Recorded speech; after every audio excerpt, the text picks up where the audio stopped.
Buenas tardes a todos, bienvenidos. Buenas tardes, César Montalello, jefe del Servicio de Salud de la Junta de Castilla y León. Buenas tardes a los que estáis siguiendo la conferencia desde otras provincias.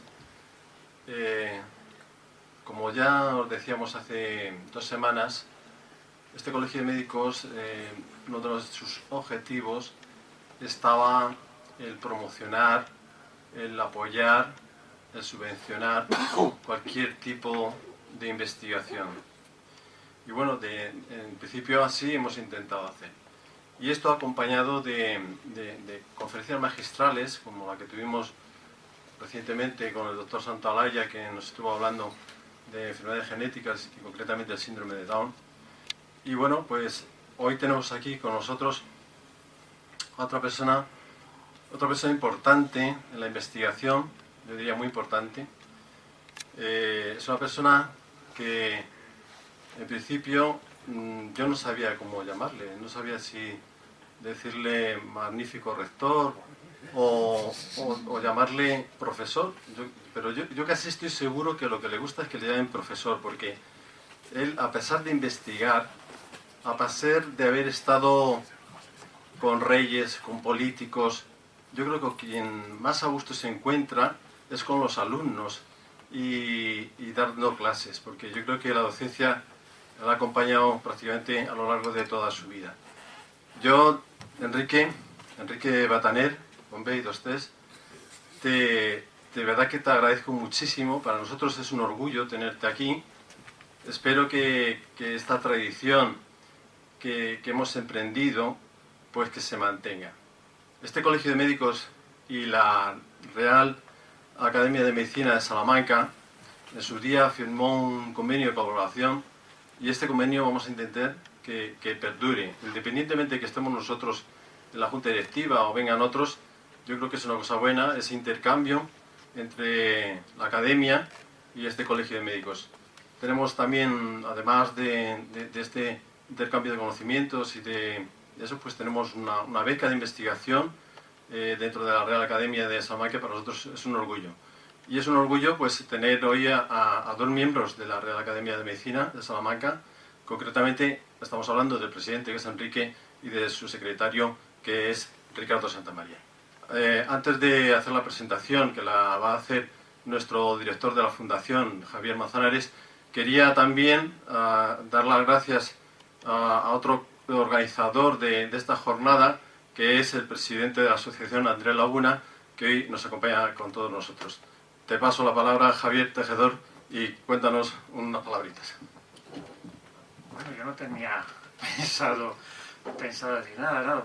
Agradecer al doctor Bataner su presencia aquí con nosotros. Nosotros como digamos, asociación que englobamos mundo sanitario, no solo médicos, enfermeros, veterinarios, farmacéuticos, pues incluso otras profesiones allegadas, estamos bastante interesados en estos temas que son troncales para todas nuestras profesiones. Evidentemente, siempre que podamos estar apoyando este tipo de intervenciones, pues aquí estaremos. Reitero mi enhorabuena y mis gracias al ponente, al doctor Bataner, y espero, vamos, estoy seguro que va a ser un acto muy interesante. Y no tenía yo pensado decir muchas cosas más, así que lo interesante es escucharle a él. Bueno, uno de los retos que tenemos los profesionales, tanto a nivel, como nos pasa a nosotros de la medicina, como puede ocurrir, aquí tenemos profesores, es la comunicación. La comunicación que cada vez va siendo más complicada, porque el interlocutor al que vamos a ir suele estar más preparado, tiene más herramientas de conocimientos, y eso nos obliga a los demás a tener una información y una formación mucho más exquisita y hace que efectivamente pasemos muchas horas, tengamos que pasar muchas horas en ese intento de formación. La labor de la Fundación Científica es intentar llevar el mayor posible de conocimiento, en este caso en el ámbito sanitario, a la población. Por eso tenemos aquí al profesor Bataner, que de alguna forma en un tema como el que tenemos hoy, que es el de las proteínas, el de los priones, la amiloidosis, que al resto de los profesionales nos ocuparía muchas horas, muchas semanas y posible muchos meses, intentar llegar a un conocimiento discreto para poder, en el momento de unas preguntas de un familiar o de un enfermo, poder comunicárselo, poder explicárselo, nos va a condensar en ese tiempo ese conocimiento que a nosotros nos traería mucho tiempo. Sin más, no quiero extender mucho más, paso la palabra a Ricardo Santamaría, jefe de servicio de ginecología del Hospital General de Segovia y secretario de la Real Academia de la Lengua, de la Real Academia de Medicina de Salamanca, que va a hacer una presentación. Un pequeño inciso, solamente. Estamos viendo un goteo últimamente de personas que tanto en medicina primaria como en medicina hospitalaria nos están abandonando, nos están dejando, a nivel profesional, me refiero, por suerte. Es una pena que una experiencia, que tantos años de trabajo en la medicina se pierdan simplemente por el hecho de que la administración diga, que el calendario te diga, tienes que dejar de trabajar, tienes que dejar de manifestar esa experiencia que tienes a la sociedad. Me gustaría, y quiero, bueno, ya que está aquí a lo que es a nivel simplemente personal, que de alguna forma todo ese bagaje de 40, 30, 38 años, 45 años de experiencia acumulada por gente que quisiera seguir manifestando esa experiencia a la sociedad, se pudiera seguir haciendo. De todas formas, y como queda muy cerca ya y le tengo aquí al lado, Ricardo, que te vas a jubilar dentro de nada, muchas gracias por todos los años que has estado con nosotros en la labor de la medicina.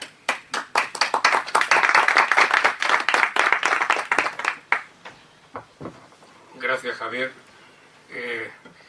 Decía el escritor la importancia de llamarse Ernesto. Pues dado la mesa, yo creo que la importancia de llamarse Enrique, porque para ser presidente o te llamas Enrique o te llamas Mariano, ¿no? Pero yo, como no me llamo Enrique, solo soy el secretario de la Academia de Medicina. De la lengua me gustaría. Para mí es un placer y un honor presentar al profesor Bataner como profesor. Un hombre que ha sido todo y que es todo. Ha sido catedrático en La Laguna, ha sido catedrático en Salamanca, ha sido rector de la Universidad de Salamanca. Tiene la medalla al mérito militar, que eso no me lo habías dicho nunca. Lo mismo ahora ingresa en Podemos, que se lleva mucho entre los militares. Pero sobre todo no quiero presentar al profesional que está al alcance. Quiero mencionar nada más que estamos ante un amigo al que aprecio, ante un amigo que ha confiado osadamente en mí, bueno, pues para este puesto de la Real Academia, y ante todo un hombre que es de la vieja estirpe de médicos españoles, un intelectual y un humanista. De eso quedan poco y doy fe que el profesor Bataner, mi amigo Enrique, es uno de ellos. No quiero extenderme más, dar las gracias por las palabras a Javier y dar las gracias a todos los que estáis aquí y en especial al profesor Bataner por contar con su asistencia. Muchas gracias a todos. Muchas gracias, Ricardo.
Sí, pero en el online no aparece. Un segundito, ¿eh?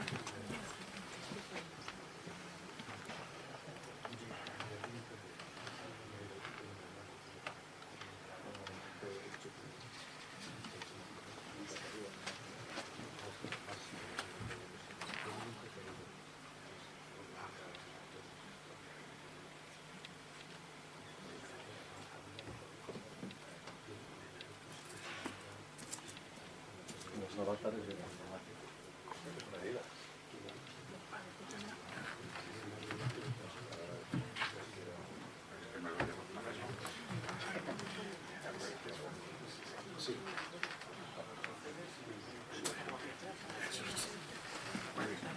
primer lugar, muchísimas gracias, queridos amigos, en primer lugar por vuestra asistencia, en segundo lugar por la acogida y por la recepción de este sitio tan agradable de venir, que es el Colegio de Médicos de Segovia. Y quiero agradecer sobre todo a la persona de su presidente, don Enrique Guilabert, y en fin, y de todos los que han intervenido, sobre todo por esas palabras tan absolutamente inmerecidas que han producido sobre mi persona. He de decir que yo también me he jubilado. Me he jubilado el día 30 de septiembre y, como le comentaba al presidente del colegio, no sé qué demonios pasa, que no he parado. No he parado hasta hoy. Esperemos que a partir de mañana ya las aguas vuelvan a su cauce. Bien, quiero hablarles de una cosa que se la voy a hablar sobre todo desde mi punto de vista profesional, que es el punto de vista de un bioquímico, de todo un nuevo campo de patología que parece que ha aparecido. La patología del plegamiento de proteínas.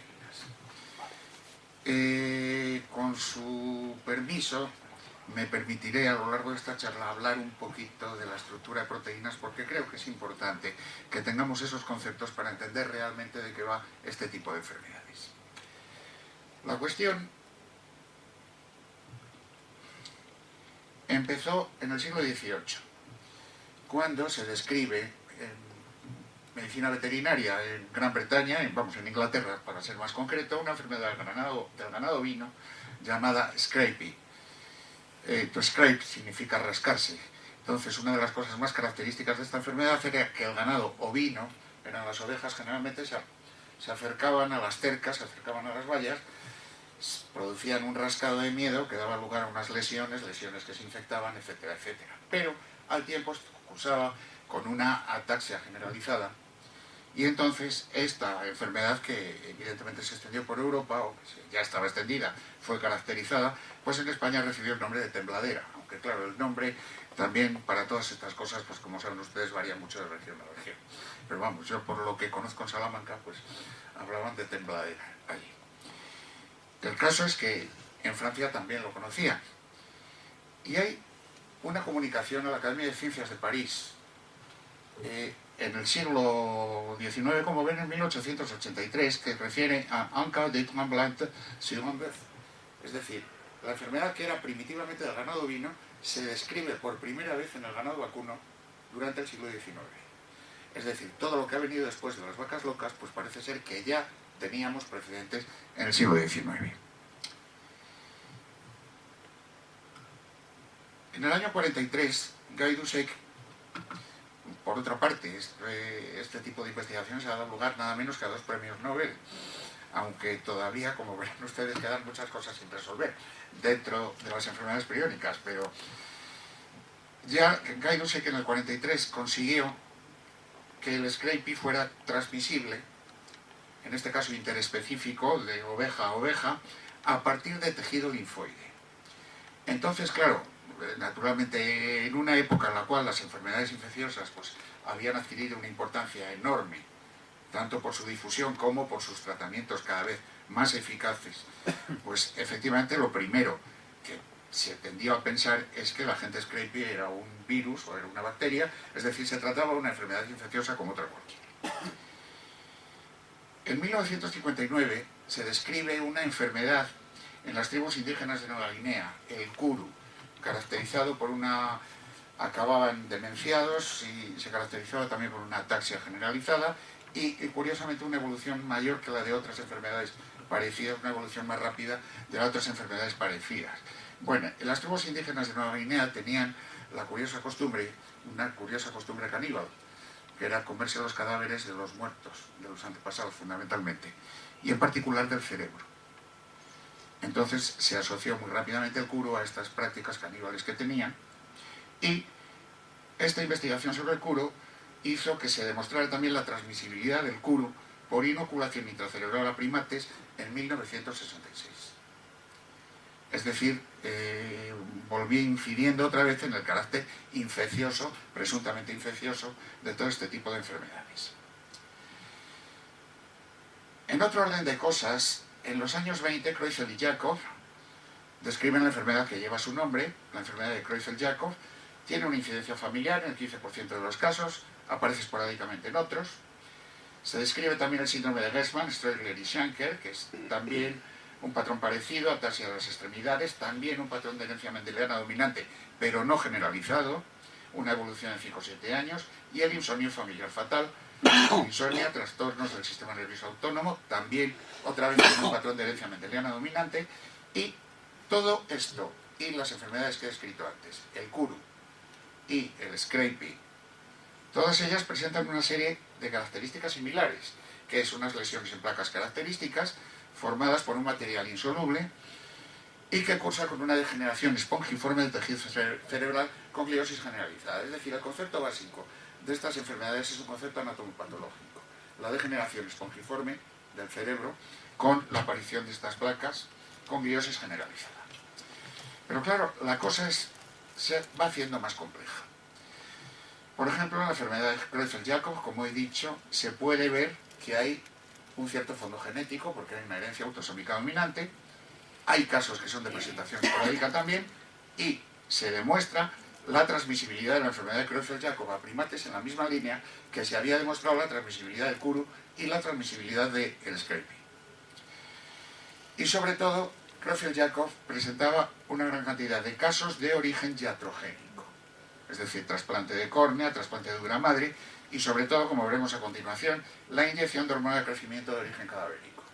Es decir, en los casos iatrogénicos de enfermedad de Creutzfeldt-Jakob, pues vemos casos de trasplante corneal, estereotaxis, electroencefalograma tomado por electrodos estereotásicos en neurocirugía, pero como ven el número de casos, bueno, esto es una recopilación que está hecha a nivel de 2002, es decir, la podríamos saber, pero bueno, dado que hoy día se conoce más, no creo que hayan podido modificarse mucho este tipo de cifras, porque hoy ya se toman las precauciones adecuadas.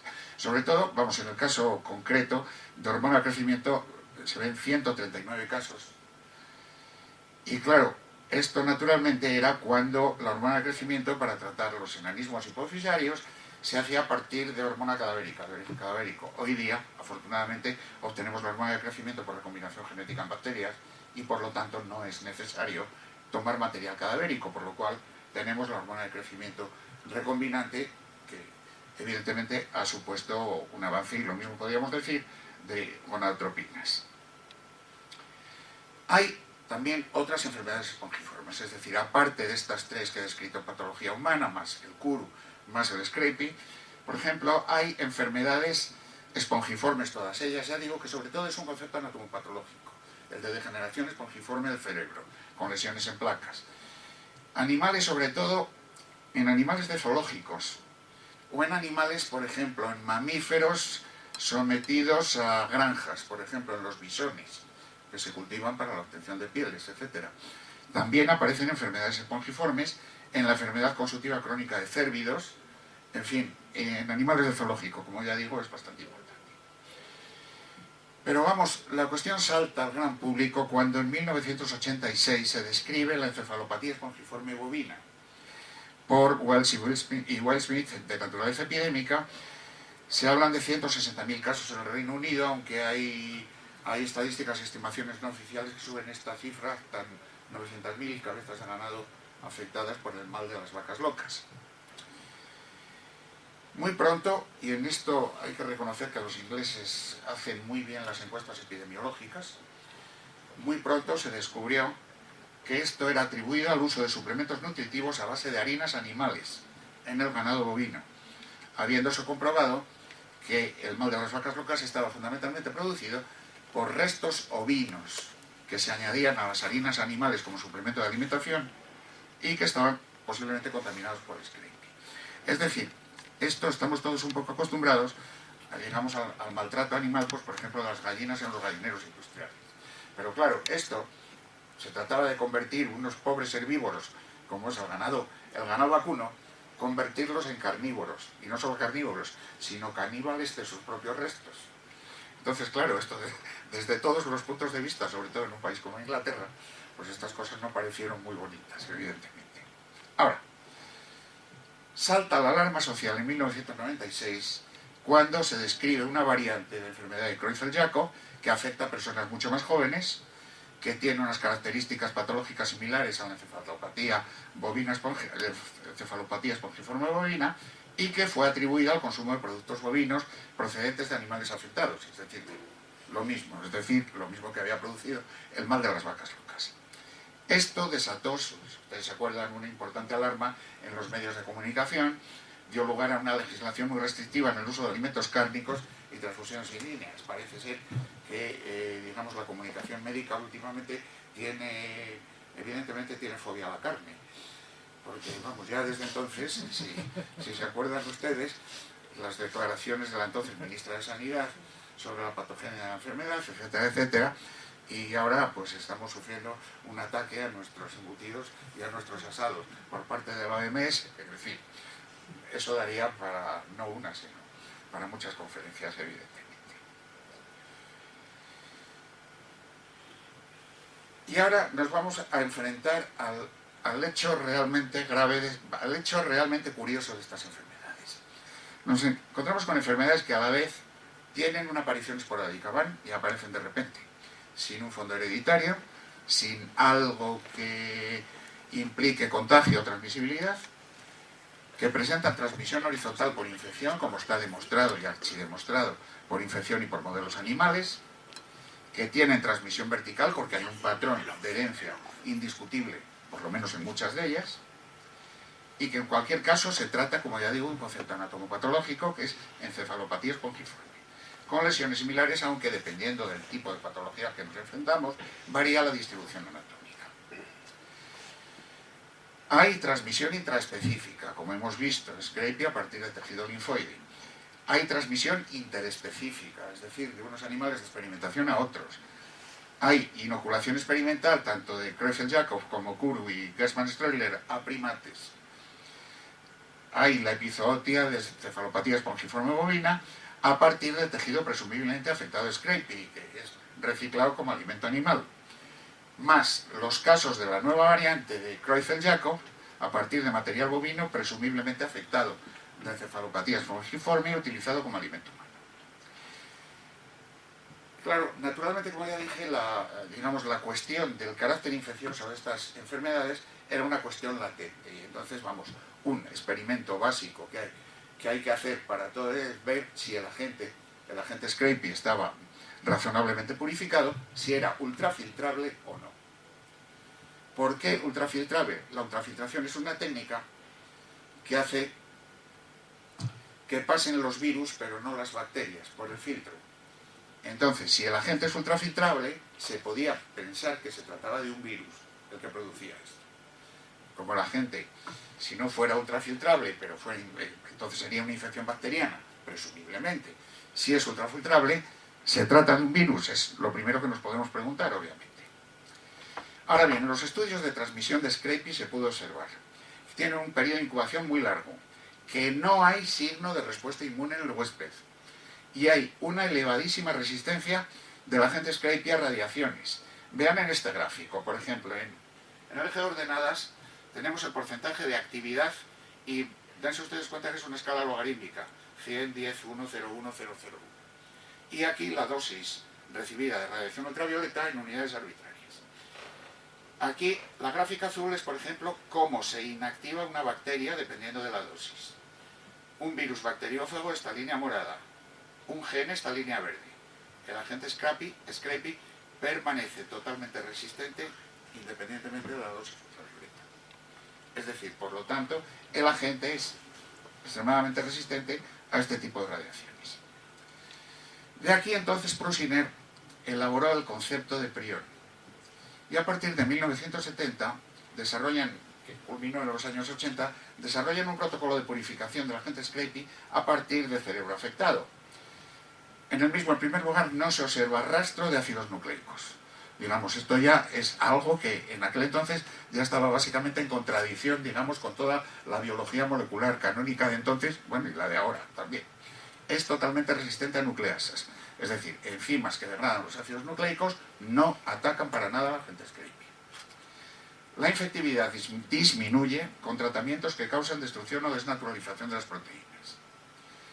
Entonces este autor elabora el concepto de prion, que es acrónimo de Proteinaceous Infectious Particle, partícula proteica infecciosa, que sería aplicable no solo al Scrapie, sino a todas las encefalopatías espongiformes. Esto era un concepto auténticamente revolucionario, porque claro, esto implicaba que la proteína se multiplicaba a sí misma en el huésped, y esto iba en contra, digamos, de todo lo que se conocía entonces y se sigue conociendo ahora sobre cómo se reproducen los seres vivos. Porque vamos, sabemos que se reproducen y se replican los ácidos nucleicos, no las proteínas. Entonces, esto daba la impresión que era una proteína que se replicaba a sí misma. Este material proteico es bastante resistente a proteinasas y eso es bueno, digamos, desde el punto de vista experimental porque favorece su purificación. Entonces ya en fracciones subcelulares que ya muy altamente purificadas, aparece una proteína de un peso molecular de 27 a 30 kilodaltons, es decir, de 27.000 a 30.000, bastante insoluble, muy resistente a proteinasas que no aparecen controles.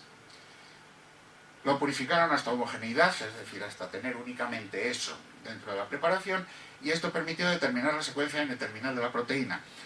A partir de esta secuencia se pueden sintetizar oligonucleótidos, y estos oligonucleótidos se caracteriza entonces el gen que codifica por esta proteína, así como la determinación de la secuencia completa de aminoácidos de la proteína. De esto hablaremos un poquito a continuación.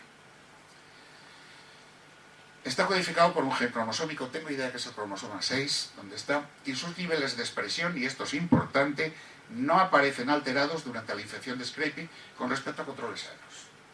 Es decir, la cantidad de proteína es exactamente la misma en enfermos y en sanos. Es decir, esto también parecía estar un poco en contra, digamos, de todo lo que podíamos esperar de este tipo de enfermedades. Lo cual lleva a postular la existencia de un gen normal y un producto normal del mismo. Es decir, este es un gen normal que de alguna manera llega a producir algo anómalo que es el causante de las enfermedades. Este producto normal fue identificado y resultó tener exactamente la misma secuencia de aminoácidos que la fracción patológica que se había aislado previamente. Entonces, claro, esto ya echa por tierra el hecho de que pudiera ser una mutación, porque si el producto patológico fuera distinto al producto normal, tendría alguna variante de aminoácidos, y no era el caso. La secuencia de aminoácidos era exactamente igual.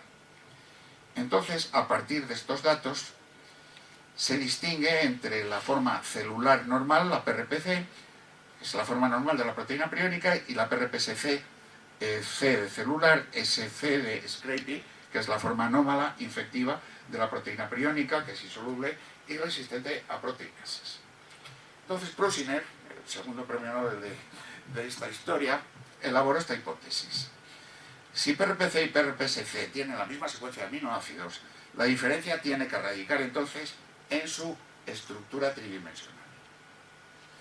Es decir, una proteína pues es un ente químico. Todos los entes químicos pues son moléculas que tienen una determinada forma en el espacio. Ahora, las proteínas son muy complejas, son moléculas muy grandes, y entonces el número de grados de libertad que pueden tener es muy alto. Entonces, una proteína en principio podría tener muchísimas distintas conformaciones espaciales para una misma secuencia de aminoácidos. Normalmente esto no, bueno, con las salvedades que veremos más adelante.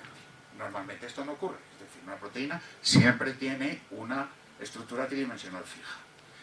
Pero ahora bien, si tienen la misma secuencia de aminoácidos, PRPC y PRPSC, y sin embargo la una produce enfermedad y la otra no, pues evidentemente la diferencia tiene que radicar en la conformación tridimensional. Esta conformación tridimensional en el espacio, dicho sea de paso, es lo más importante que puede tener una proteína. Es decir, porque las proteínas hacen de todo. Es decir, desde catalizar reacciones químicas hasta neutralizar, siendo anticuerpos, neutralizar antígenos, etcétera, etcétera, transportar solutos, transportar oxígeno en la sangre. Lo hacen todo las proteínas. Y lo hacen todo gracias a su estructura tridimensional. Es decir, para que la hemoglobina funcione como funciona, transportando oxígeno, tiene que tener una determinada estructura tridimensional. Por lo tanto, todo se debe a la estructura tridimensional. Entonces, la aparición de esta patología, pues, evidentemente puede estar ligada, según la hipótesis de Prusiner, al cambio en la estructura tridimensional de la proteína. Pero ahora bien, y esto es lo auténticamente revolucionario de la hipótesis de Prusiner, es que la PRPSC, es decir, la forma anómala, tiene una conformación anómala que de alguna manera es capaz de inducir en proteínas normales esa misma forma anómala. Es decir, es un poco el tema de la manzana podrida. Es decir, de la manzana podrida que es capaz de contaminar a las demás manzanas que hay en el texto. Entonces, la proteína con ese plegamiento anómalo es capaz de inducir el plegamiento anómalo en otras proteínas a su alrededor que sean iguales. En este caso concreto, PRPC. Tiene lugar así, como veremos más adelante, una conversión en cascada de PRPC en PRPSC, que es resistente a proteinasas, francamente insoluble, por lo tanto tiende a depositarse, tiende a precipitar, con lo que se deposita en forma de placas características en las enfermedades hepáticas. Bueno, hay muchos puntos oscuros en esto, pero en fin, no les quiero aburrir con todos ellos, sino quiero ir básicamente pues, a los hechos más relevantes en torno a esto. Y ahora, mis queridos amigos, les voy a trasladar a primero en medicina, no me queda otro remedio.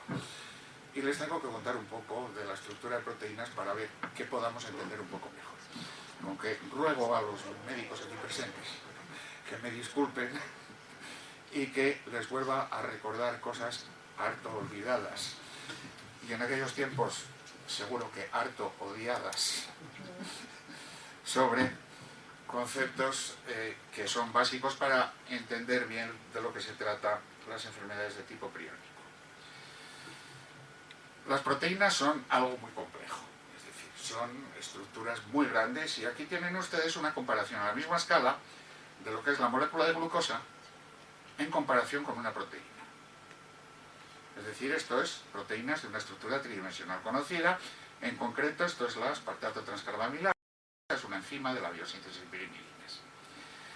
Por ejemplo, en moléculas de bajo peso molecular como la glucosa, basta el conocimiento de la estructura y de lo que sabemos de química orgánica para que tengamos una idea francamente razonable y francamente cierta de cuál es su estructura tridimensional.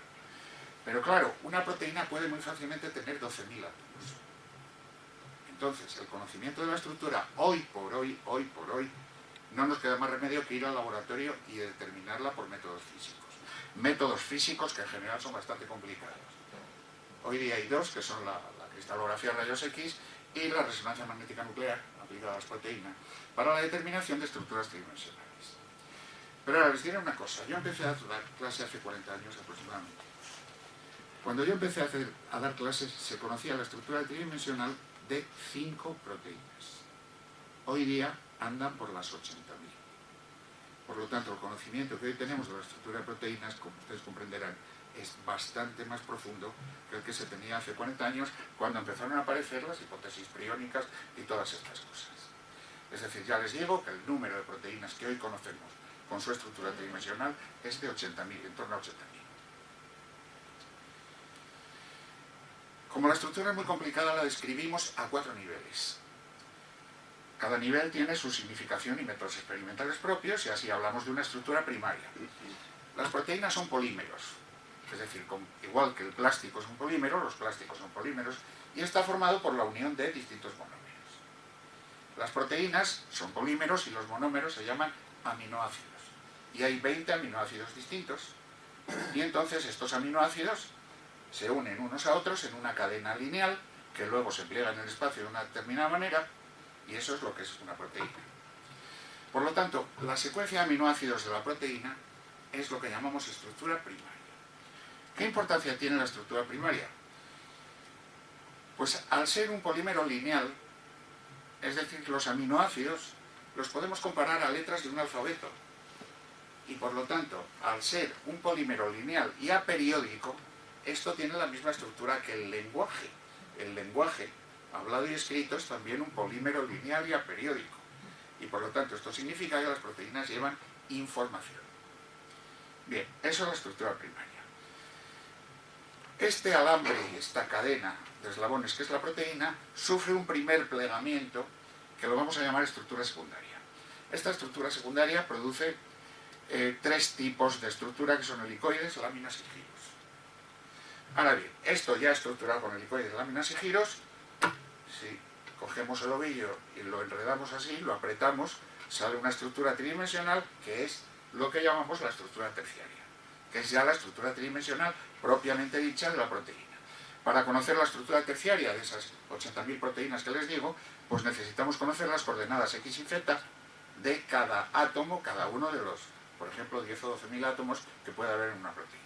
Tenemos que conocer las coordenadas de cada átomo. Y equivale a lo que en moléculas pequeñas llamamos configuración absoluta. Luego, por último, hay una estructura cuaternaria, que es la asociación de distintas subunidades. Con el ejemplo de la proteína que les he puesto antes, vamos a ilustrar estos niveles. Por ejemplo, estructura primaria. Si estructuras tridimensionales se conocen 80.000, el número de estructuras primarias que hoy ya se conocen anda por los 6 millones. Entonces aquí cada aminoácido se representa por una letra del alfabeto. Entonces esto M significa metionina, A alanina, N asparragina, P prolina, etcétera, etcétera. Y esto representa la secuencia de aminoácidos que tiene dentro de esta proteína la subunidad C y la que tiene la subunidad CR. Esto es una cadena. Pues bien, la cadena da lugar a una estructura secundaria. Entonces, en la C, pues este primer tramo aparece en rojo, y este otro, y este otro, y este otro.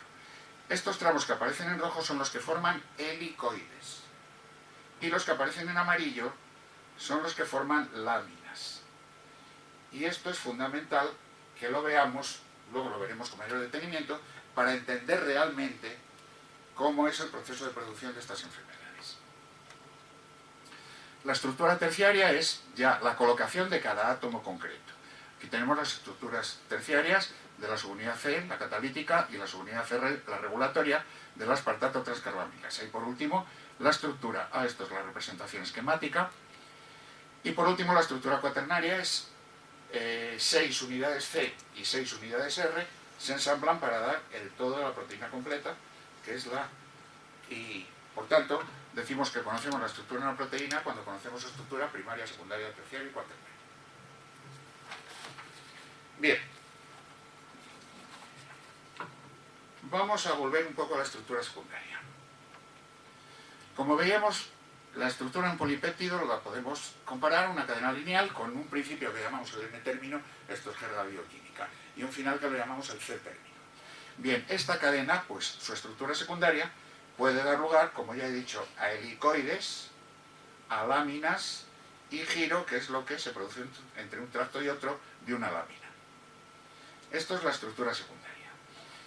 La estructura secundaria es fundamental que entendamos lo que es estructura secundaria para entender las enfermedades espongiformes, las enfermedades priónicas que estamos tratando. Bien, creo que no les voy a contar esto porque creo que sería ya entrar en demasiadas profundidades.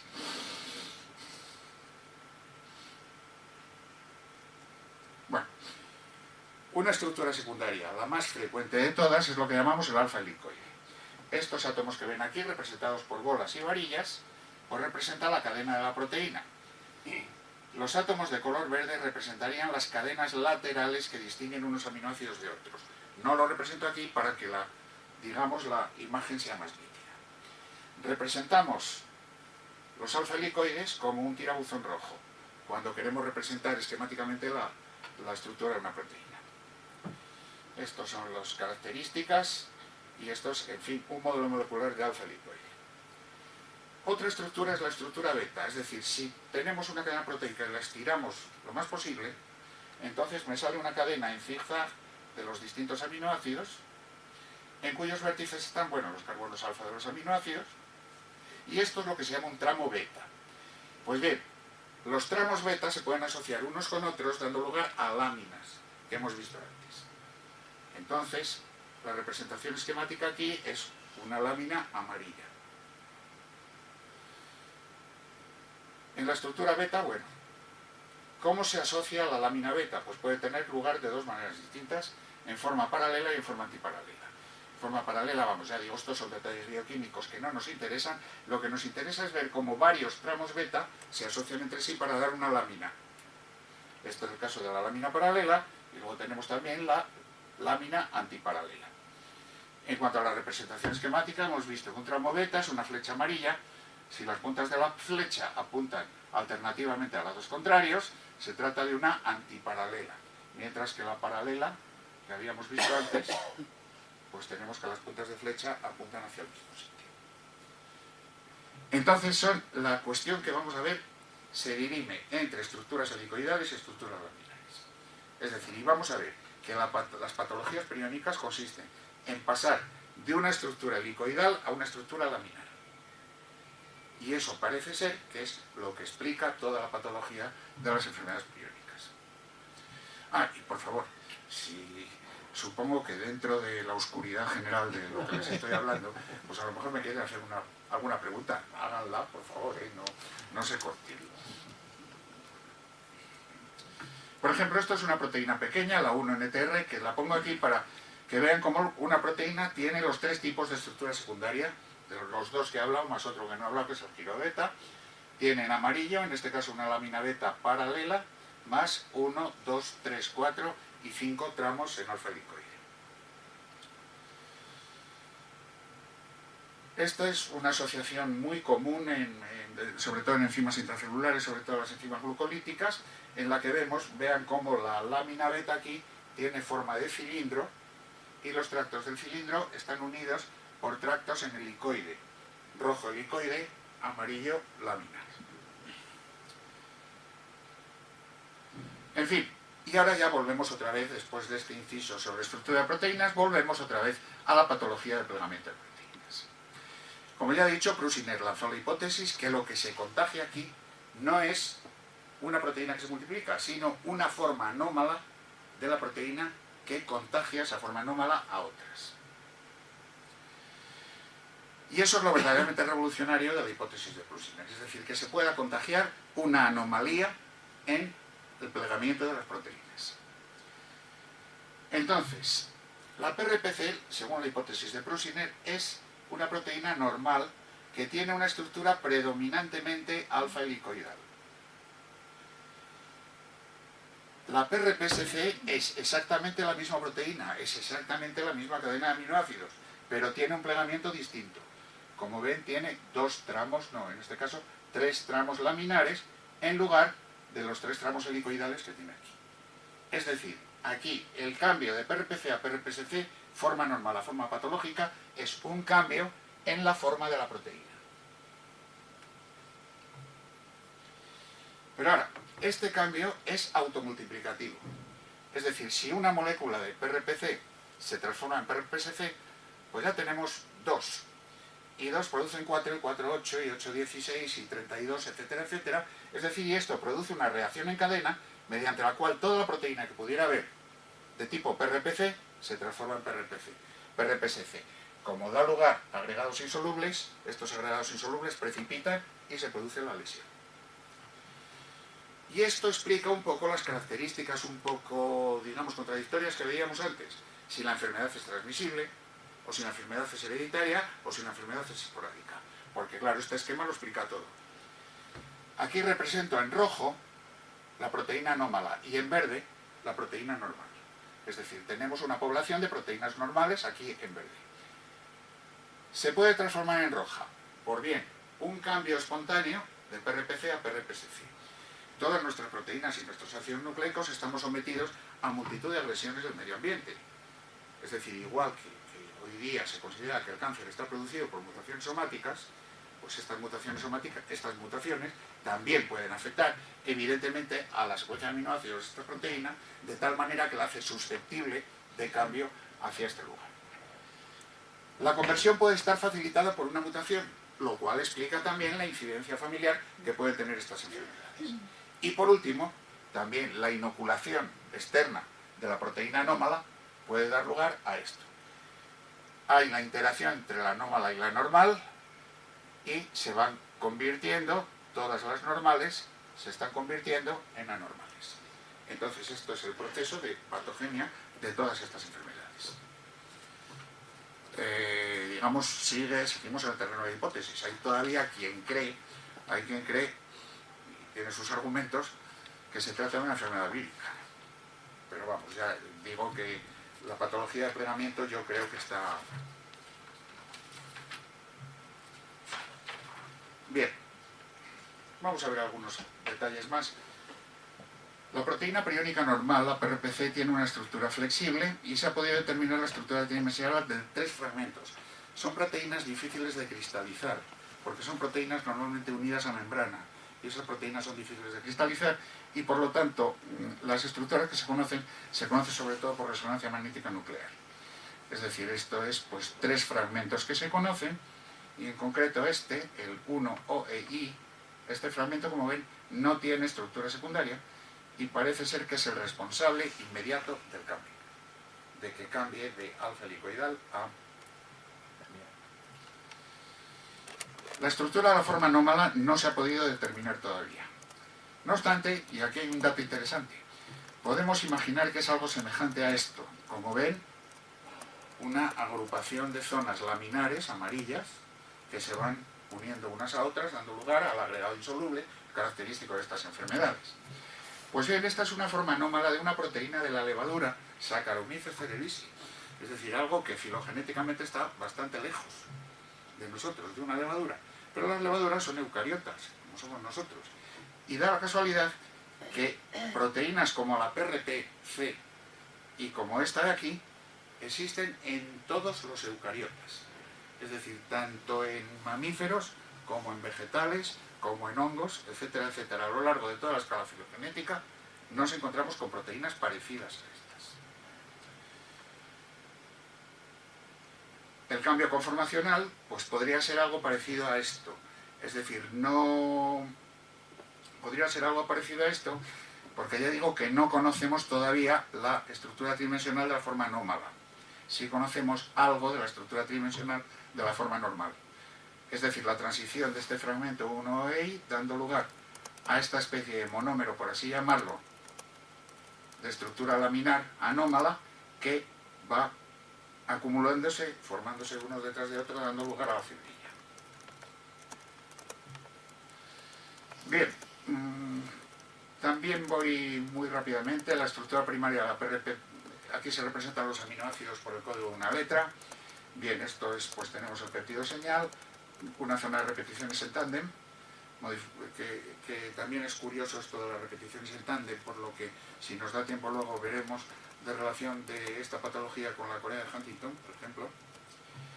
Las modificaciones covalentes posttraduccionales y el propéptido C terminal. En cuanto a la estructura secundaria de PRPC, aparecen en rojo las zonas en alfa helicoide, en amarillo las zonas en lámina beta, la zona fibrilogénica, que es esta, y luego las otras que no tienen estructura secundaria en particular. Muy interesante también de ver las mutaciones que se conocen en esta proteína, relacionarla con la patología que conocemos. Y así tenemos que, por ejemplo, en azul aparecen mutaciones que son silentes, es decir, que no dan lugar a enfermedad, pero que se han detectado que existen esas mutaciones dentro de la proteína. Son cambios de un aminoácido por otro. En Creutzfeldt-Jakob, por ejemplo, se ha determinado pues, las que aparecen en rojo. Pues, por ejemplo, esta valina, esta arginina, este ácido glutámico, que aparece aquí, son mutantes que aparecen en la enfermedad de Creutzfeldt-Jakob. En Gerstmann-Streuer-Schenker, las que aparecen en verde, y en insomnio familiar fatal, las que aparecen en amarillo. Y luego no caracterizadas, las que aparecen aquí en color magenta.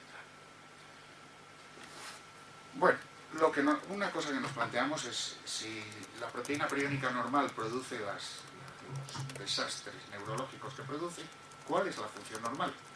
Pues viene a decir que no se sabe. No se tiene. Como van a ver, hay muchas líneas de investigación abiertas, pero vamos, ninguna que sea realmente determinante. Y como verán, hay incluso alguna cosa sorprendente. La expresión en muchos tejidos no neurales y en muchas otras especies eucarióticas, como les he dicho, hasta en vegetales, en levaduras, en hongos, aparece esta proteína. Se expresa mucho en órganos linfoides. A partir de tejido linfoide es como normalmente se hace el diagnóstico. Se expresa también en células pancreáticas endocrinas, en astrocitos tratados con hormonas de crecimiento, en los botones sinápticos. Está en placas de membrana, bueno, los llamados lipid rafts, que tampoco parece ser que está relacionado con el transporte axonal anterogrado, con el desarrollo neural, mantenimiento de la vena de mielina y homeostasis del hierro, cobre y zinc, es decir, no sabemos lo que es. Es decir, se dicen todas estas cosas, pero en realidad no hay nada que sea determinante. Quizá esto último puede que tenga importancia porque se ha podido producir la PRP recombinante, es decir, introduciendo el gen de la PRPP en bacterias y haciendo que se exprese ese gen en bacterias, podemos producir, igual que se produce ahora la hormona de crecimiento, podemos producir grandes cantidades de PRP. Entonces, la PRP recombinante fija ion cobre y presenta actividad superóxido dismutasa. La superóxido dismutasa es una enzima que forma parte de todo nuestro arsenal que combate el estrés oxidativo. Entonces, esto podía ser una relación interesante de esta patología con el estrés oxidativo, pero parece ser que eso depende sobre todo de la zona repetitiva que hemos visto. En condiciones normales puede fijar cobre y zinc, pero no es la actividad superóxido dismutasa que realmente tiene lugar. Y por lo tanto, pues esto ya digo que puede presentar también otras actividades contra el estrés oxidativo, como óxido nítrico, óxido reductasa y perosinitrito dismutasa. Parece que interviene en el mantenimiento malaz entre niveles del neurotransmisor óxido nítrico y radicales superóxido y perosinitrito. Bueno, pues estos son curiosidades bioquímicas. Y ahora viene lo realmente grave. Ratones knockout al gen PRP son enteramente normales y no presentan en principio ninguna alteración. Como saben ustedes, todos los genes los llevamos en dos copias, que son los dos alelos, uno en cromosoma y otro en otro. Pues bien, un ratón knockout, una especie knockout, es aquella que mediante tecnología genética le hemos quitado los dos alelos del gen. Y por lo tanto ese gen ha desaparecido. Entonces, en ratones a los cuales se les ha quitado ese gen, que es lo que llamamos un ratón knockout a tal gen, no presenta en principio ningún tipo de alteración. Es decir, esto es realmente grave en comparación con todo lo que les he dicho antes. Pues parece ser que no vale para nada, más que para ponerse de forma alterada y causar graves daños. Parece ser que es para lo que vale esta proteína. Ahora, a la larga se observa una ataxia cerebrosa, concomitante, bueno, a una destrucción de células por Purkinje, en fin, esto está mediado por calcio y tal, pero ya digo, a la larga. ¿Cómo se diagnostican las enfermedades priónicas? Pues lo fundamental aquí es la obtención de anticuerpos, monopoliclonales, preferiblemente monoclonales, contra epitopos específicos de PRPSC. ¿Qué quiere decir esto? Antes les he dicho que la estructura tridimensional de una proteína lo es todo. Entonces, cuando obtenemos anticuerpos contra esa proteína, los anticuerpos se forman contra zonas de esa proteína que, claro, no son contiguas, no tienen por qué ser necesariamente contiguas en la cadena polipeptídica. Por lo tanto, los anticuerpos que se forman son anticuerpos contra la estructura tridimensional, no contra la estructura primaria. Por eso, entonces, la proteína anómala, la PRPSC, puede suscitar unos anticuerpos que no reaccionan, sin embargo, con la proteína normal, porque ha variado el plegamiento de la proteína. Bien, pruebas en tejidos como el Western blot, inmunistoquímica, el tissue blot a partir de cortes de parafina, y el SOFIA, que hoy día es una técnica que se está utilizando bastante, pero en fin, vamos. En suero, el líquido cefalorraquídeo, la identificación también por Western blot o por SOFIA, y luego se ha hablado de pruebas no inmunológicas, que yo no me atrevería ahora a hacer una crítica o un panegírico de las mismas. La proteína 1433 y la enolasa neuronal se han intentado como procedimientos diagnósticos. Y la imagen, resonancia magnética nuclear de los núcleos de la base, electroencefalograma. Bien. Pues bien, las enfermedades periónicas no son la única enfermedad, digamos, de plegamiento proteico que conocemos, sino también una vieja degeneración patológica, que es vieja por lo conocida hace ya bastante tiempo, que es la amiloidosis. Es también otra forma de patología conformacional, es decir, de patología debida sobre todo a una alteración en la estructura tridimensional de las proteínas. El amiloide, la palabra amiloide, pues nos hace pensar en el almidón, pues no tiene nada que ver con el almidón. El almidón es un hidrato de carbono, el amiloide es una proteína. Es una sustancia que se deposita en órganos y tejidos en algunas circunstancias patológicas, algunas de las cuales muy conocidas, pues por ejemplo en la diabetes, en infecciones crónicas como la tuberculosis, en neoplasias, en enfermedades neurodegenerativas, y se trata también de depósitos de ciertas proteínas, que en este caso llamamos precursores de amiloide, que adquieren, también pueden tener una estructura normalmente helicoidal, pero sin embargo pasan a tener una estructura laminar, y es esa estructura laminar la que se va precipitando y depositando, dando lugar a lesiones características. Es decir, la proteína precursora de amiloide, tendríamos una proteína esencialmente helicoidal que da lugar a un cambio conformacional a una estructura laminar, y esta estructura laminar polimeriza, dando lugar al depósito amiloide. Es decir, algo parecido a lo que hemos visto con los priones, pero vamos, en otro orden de cosas y con otras proteínas. El amiloide forma depósitos característicos en el tejido nervioso, sobre todo en algunas enfermedades degenerativas, como la enfermedad de Alzheimer. Y a partir de ahora me voy a dedicar sobre todo a el precursor amiloide en la enfermedad de Alzheimer, que es el que se conoce. Entonces, por ejemplo, aparecen amiloides en enfermedades como el mieloma múltiple, la artritis reumatoide, la tuberculosis, la enfermedad de Alzheimer, carcinoma tiroideo, la diabetes tipo 2, etc. En muchas circunstancias patológicas aparecen amiloides. El precursor siempre es una proteína normal. En el caso, por ejemplo, del carcinoma tiroideo, el precursor de amiloides es una hormona, la calcitonina, y que debidamente modificada es la que da lugar a las fibrillas amiloides del caso del carcinoma tiroideo. En el caso de la diabetes tipo 2, la amilina. En el caso del mieloma múltiple, pues tenemos la cadena L de la inmunoglobulina, etc. Es una proteína también muy compleja que se encuentra en la superficie de todas las células del organismo, no solo de las nerviosas. Está formada por varios dominios, vamos, no me voy a recrear la descripción detallada de los fragmentos, ¿no? Tiene una cosa curiosa, que funciona tanto la proteína intacta como rota en varios pedazos, y funciona exactamente igual. Y al parecer es un receptor que señaliza a través del sistema de proteínas G. Bueno, de esto no vamos a hablar, porque esto sería quizá un poco complicado el sacarlo a relucir ahora. La estructura que se conoce es aproximadamente esta, es decir, esto sería la membrana celular, esto sería el espacio extracelular y el espacio intracelular. Entonces tenemos tres dominios cuya estructura es conocida, este y este. Los tramos que aparecen como líneas de puntos son zonas que no tienen estructura secundaria o que la estructura no está resuelta, y luego un dominio intracelular cuya estructura no está resuelta. Esta es la estructura del precursor beta-amiloide de la enfermedad de Alzheimer. Estas son las estructuras resueltas. Como ven, también aquí en este caso tenemos estructuras, sobre todo en este, el 1YYT. Este fragmento parece ser el que es realmente determinante del depósito amiloide en la enfermedad de Alzheimer. Entonces podríamos pensar que este fragmento, el 1YYT, da lugar a una estructura beta, y aquí tenemos el agregado insoluble. En el caso de la enfermedad, así como en el caso de los priones, de las enfermedades priónicas, no, en este caso sí que se conoce la estructura, se ha determinado la estructura de la fibrilla anormal, que es la estructura que se representa aquí como 2BEG. Entonces tenemos este fragmento que sería el amiloidogénico, fragmento del precursor amiloide normal de la enfermedad de Alzheimer. Este sería el mismo modificado estructuralmente para dar ya la forma anómala, y esto sería ya la fibrilla formada. ¿Qué podemos pensar? Y digamos, sobre todo, voy a hablar en un terreno sobre todo teórico.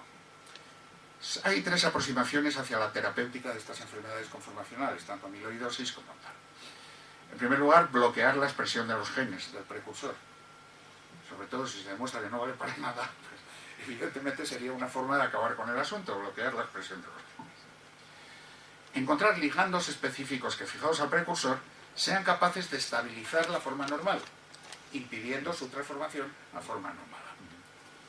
O bien, encontrar ligandos capaces de bloquear la agregación, es decir, una vez formada la proteína normal, que encontráramos una manera de que no se polimerizara, dando lugar a las fibras. Es decir, estos serían, como ya les he dicho, estos son posibilidades sobre todo de índole teórica.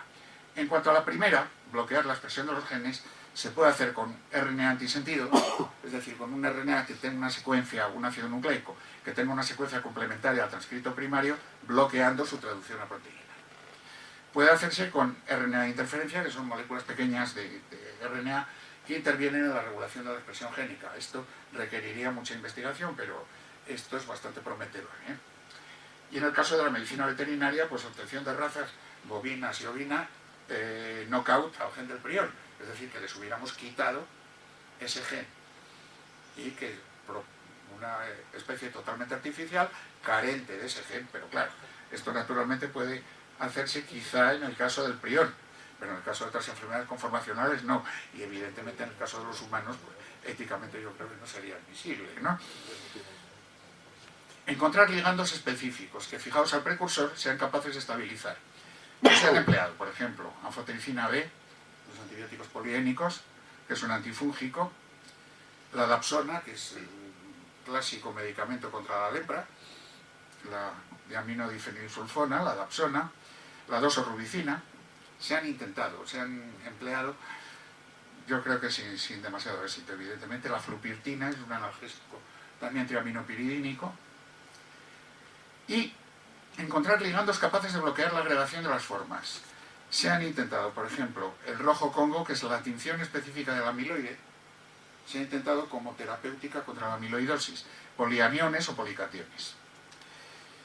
El rojo Congo, la heparina, que es un polianión, y policationes. Y ahora vamos a hablar de una posibilidad teórica.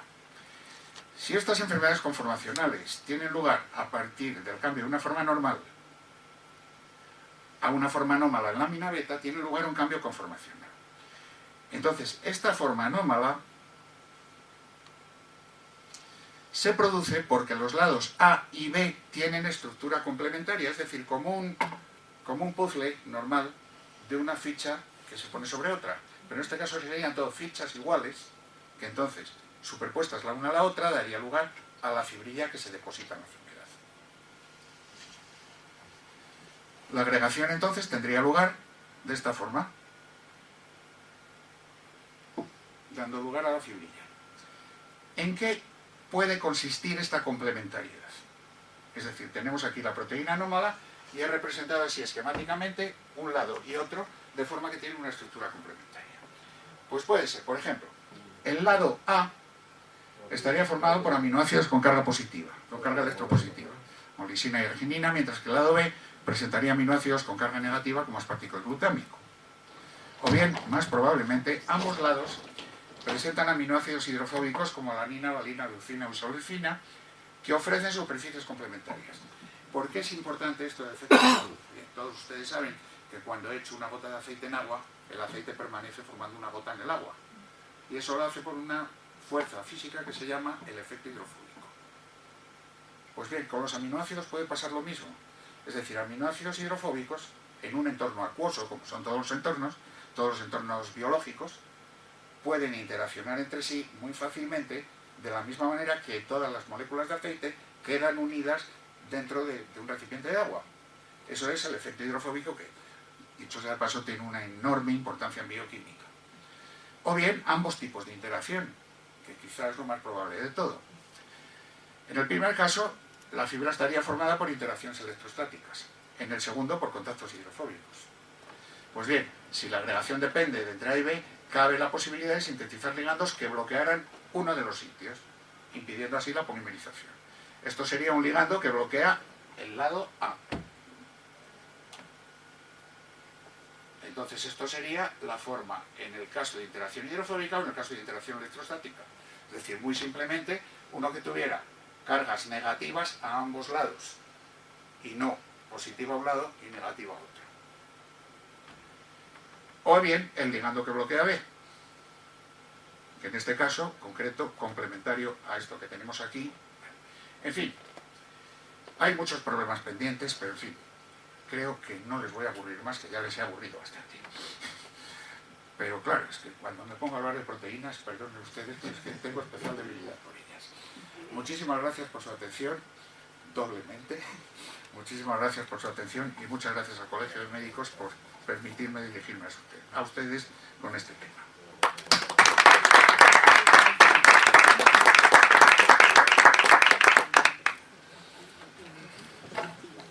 Pues aprovechar que tenemos aquí Marta. Espera, Marta, perdona un segundín, porque los de atrás es que no te oyen.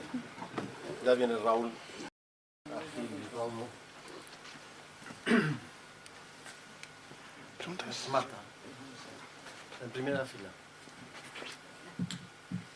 Hola, yo quería felicitarte porque resumir toda la base bioquímica que subyace a estas enfermedades tan complicadas era difícil. Y me ha parecido muy interesante. Lo que pasa es que no sé si ha quedado así o lo has soltado. Todas las amiloidóticas, todas estas tienen una estructura muy similar. Y era comentar solo que hace unas semanas, no sé si fue en septiembre o en octubre, uno de los titulares de Noticias Científicas del Mundo sugería si el Alzheimer era una enfermedad priónica y por tanto contagiosa. El artículo hablaba un poco de la teoría del betaplegamiento, del plegamiento anómalo de las proteínas, y que como el amiloide es una de las características que tiene, ¿no? La formación de las placas, por esto mismo que has contado. Entonces, es algo de plena actualidad, realmente está en los medios de comunicación más vastos, o sea que en realidad traerlo aquí me ha parecido muy interesante y muy oportuno. Muy bien contado. Sí, yo creo básicamente que las amiloidosis, pues evidentemente pueden tener una patogenia exactamente igual que los priones. Es decir, si entra una proteína anómala que puede operar como núcleo de anomalía para todas las proteínas que la rodean, pues claro, puede ser, porque lo que no sé si ha quedado claro es que me he esforzado en repetir que lo raro de estas enfermedades es que eran transmisibles, eran hereditarias y eran esporádicas a la vez. ¿Con qué nos quedamos? Porque parecía que lo uno era contradictorio con lo otro, y sin embargo esta hipótesis explica cómo pueden ser las tres cosas. Y claro, igual que pueden ser los priones, evidentemente pueden ser las amiloidosis, ¿no? Es decir, que es perfectamente posible que la enfermedad de Alzheimer pueda ser transmisible. Porque que existe una predisposición genética, yo creo que es indiscutible a la enfermedad de Alzheimer. Lo que pasa es que todavía el porcentaje de casos genéticos es muy pequeño, y lo de la transmisibilidad, pues hombre, incluso en los convivientes no se ha producido todavía el salto a que sea algo tan contagioso como... Sí, pero porque no nos comemos el cerebro como los de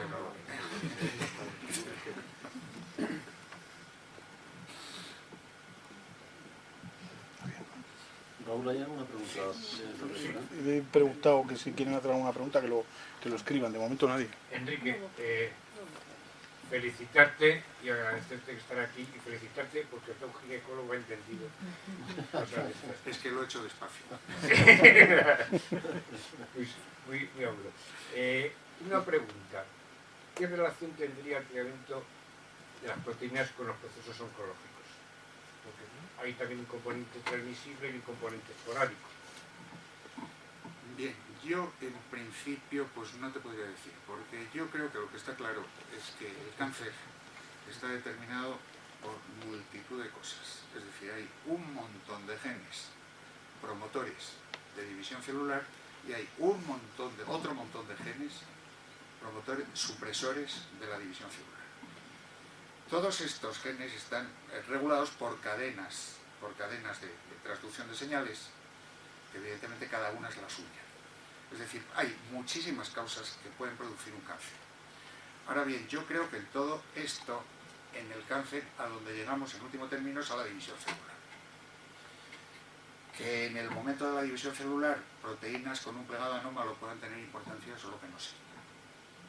Pero vamos, el cáncer, no sé, yo creo que estamos realmente atisbando ya efectivamente cómo es la patogenia del cáncer. Pero ahora, lo malo es que esos son muchísimos genes por un lado y muchísimos genes por otro, supresores de tumores o promotores de tumores. Y las cadenas de traducción de señales son complejísimas. Entonces, algunos casos ya se conoce muy bien cuál es. Pues por ejemplo, en el mieloma múltiple ya se conoce muy bien cuál es la traducción de señales, y entonces se puede atacar al mieloma múltiple ya sin citostáticos, es decir, atacando específicamente a la cadena.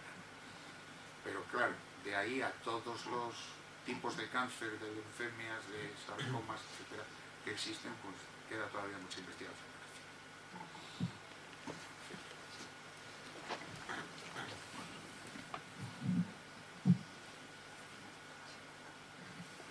Hola, buenas tardes. Me ha gustado mucho la conferencia. Soy un antiguo alumno de la Universidad de Salamanca, así que se te notaba. He venido a recordar viejos. Yo tenía un par de preguntillas. Como estas enfermedades priónicas están relacionadas con el mal plegamiento, ¿hasta qué punto pueden estar afectadas algunas proteínas como las chaperonas y este tipo de proteínas? Sí, bueno, claro, naturalmente. tienen mucho que ver, pero claro, ahí no entra. Porque evidentemente las chaperonas, yo prefiero el nombre de tutoras. Y luego si quieres te explico por qué. Las tutoras o chaperonas, vamos como las quieras llamar, evidentemente tienen que ver mucho porque son las encargadas del plegamiento normal de la proteína in vivo. Evidentemente, que una proteína lleve una estructura anómala, pues evidentemente implica que quizá hay fallo de proteínas chaperonas. Es decir, muy probablemente está muy relacionado con esto. Lo que ocurre es que yo sepa, no hay investigación en este sentido. Y te voy a explicar lo de chaperón. Chaperon en francés significa caperuza. ¿Y sabes por qué? Porque en francés se llama chaperon a la persona mayor que acompaña a una señorita joven para evitar interacciones indeseables. Lo que en España se llama carabina, por lo menos carabina. En otros lugares también se llama cesto. Bueno, pues chaperon es precisamente la proteína, es que en inglés se dice igual que en francés, chaperon. Es la proteína que evita que esa proteína naciente, recién salida de los ribosomas, interaccione con lo que no debe. Por ejemplo, con una estructura de membrana, etcétera, etcétera, que haga que se pliegue anómalamente. Y por eso yo, entonces, prefiero carabinas moleculares. Hay quien lo ha pretendido traducir al español. Pero vamos, yo prefiero tutoras en el sentido de lo que es el tutor de una planta, que hace que la planta lleve su desarrollo correcto. Por eso prefiero yo el término tutor, pero no he tenido ningún éxito. A pesar de que lo he publicado, no he tenido ningún éxito. Yo te preguntaba, Me parece que hay aquí atrás. Espera, Marta, que hay otra persona. Vale, y por último, bueno, había una cierta similitud con la enfermedad de Alzheimer en lo que es a la proteína precursora del amiloide, que muchas de las funciones que se han relacionado con la proteína priónica también supuestamente, que no se sabe muy bien qué funciones tiene, son muy similares a ella. Sí. Pero sin embargo, en lo que humildemente he estudiado un poco del Alzheimer, he visto que exclusivamente la formación de las placas de A-beta, de los agregados proteicos insolubles, no son los únicos agentes aparentemente causantes de la enfermedad. Es decir, porque se han encontrado personas que tienen una densidad de placas muy grandes y sin embargo no desarrollan el Alzheimer. Por lo tanto, mi pregunta es, ¿podría estar en el resto de enfermedades priónicas haber otras cosas que se pueden escapar como en el Alzheimer? Sí, los tangles... Sí, sin ninguna duda. Y como ya te he dicho, hay líneas de investigación que postula para las enfermedades priónicas una etiología vírica. En fin, tiene sus resultados. Yo creo que no, personalmente creo que no. Creo que personalmente que la patología de plegamiento está... Ahora, que sea el único factor, eso ya es otra cosa. Porque efectivamente, como muy bien ha señalado, no hay relación, digamos, entre el número de densidad de placas, que yo sepa, el número de densidad de placas de Alzheimer, digamos, con la profundidad de la enfermedad. Es decir, las placas, pues no se sabe si son causa, son consecuencia o son cosas concomitantes. Y lo mismo en las enfermedades periódicas, ¿eh? Es decir, porque, claro, yo creo que es evidente que la degeneración espongiforme del tejido cerebral es lo que nos lleva en último término a esto. Pero claro, eso puede ser por las placas o puede ser por las placas y otras cosas, o por otras cosas solas, ¿no? Ahora, la relación directa entre placas y la patología, yo creo que no está clara, ¿no? No está clara. Hola, buenas tardes. Quizás es una simpleza porque tengo muchas lagunas del tema, pero me gustaría conocer cuando una proteína ya es anómala, bien sea por mutación o bien sea por contagio, cuando se ha convertido en anómala. ¿Hay estudios que en la línea de saber por qué esa proteína, la anómala, se hace fuerte? ¿Qué ventajas tiene sobre la proteína normal para que dentro del organismo esa proteína que no tiene un virus, una bacteria, se hace fuerte porque se hace fuerte por su propia vida? ¿Por qué una proteína anómala se hace fuerte y es más fuerte que la proteína normal? No, la mayor parte de las proteínas, cuando la proteína sufre una lesión, pues un cambio de una aminoácido por otro, la pérdida de una marca posttraduccional, etcétera, etcétera, se sabe y se ha visto que son muy rápidamente degradadas dentro de la célula. Es decir, si una proteína normal, necesitaría el piso, si una proteína normal, su ritmo de degradación es este, cuando la proteína se hace anómala, el ritmo de degradación es este. Es decir, es un proceso exponencial. Ahora bien, hay proteínas que estas, pues por ejemplo, la proteína priónica de la que estamos hablando, al cambiar su conformación, da la casualidad que se hace muy resistente a las proteasas. Pero claro, eso porque todo depende, como he dicho antes, de la estructura tridimensional de la proteína. Es decir, las enzimas que degradan proteínas tienen que tener su estructura tridimensional para que funcione, y el sustrato, la proteína que va a ser degradada, también tiene que tener una determinada estructura tridimensional para que la enzima la ataque. Pues bien, en este caso, pues parece ser que la PRPSC, es decir, la forma anómala, es muy resistente a todas las enzimas degradativas. Y claro, a lo mejor eso, como yo creo que muy bien señaló usted, creo que puede ser un factor patogénico muy importante. Es decir, el hecho de que son proteínas que o no son procesadas en absoluto o que son procesadas muy lentamente. Porque eso, la mayoría de las, por ejemplo, esto está muy estudiado en efectos de radiación tanto ionizante como ultravioleta, sobre proteínas.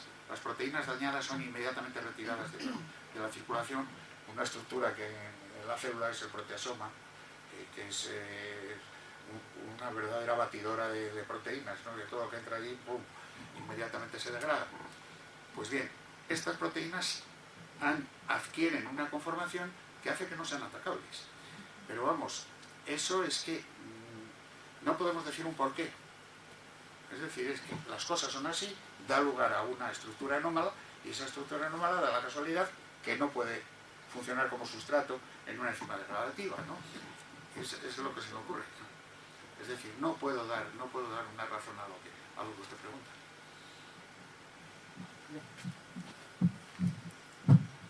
Bueno, a mí me parece un tema apasionante.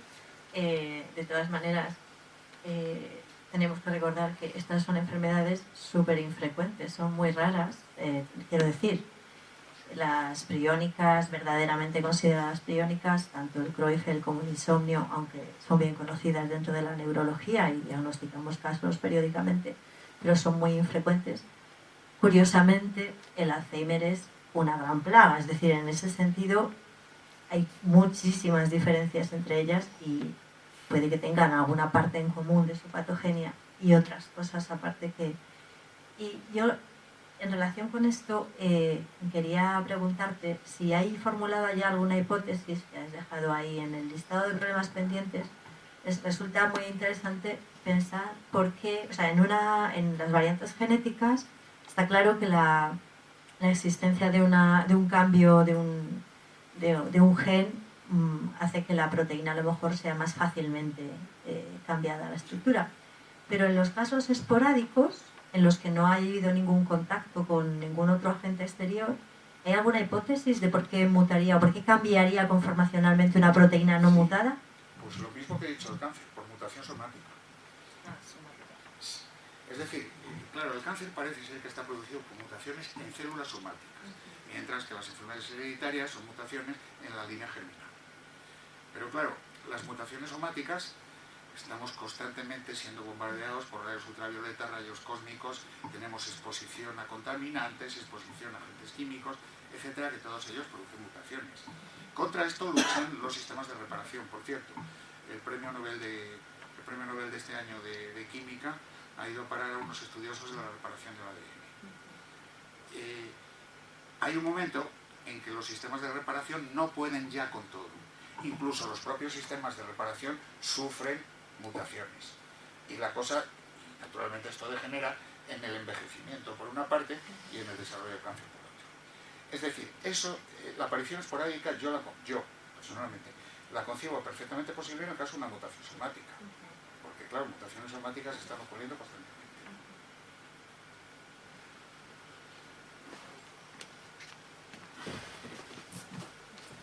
Gracias, Marta. Bueno, pues, ¿qué decirte? Yo creo que la gente está contenta. Yo, desde luego, te felicito porque la bioquímica, desde luego, es salida y has sido capaz de que yo también, que soy de primaria, pues entender un poco y crear pues unas expectativas terapéuticas a una serie de enfermedades importantes.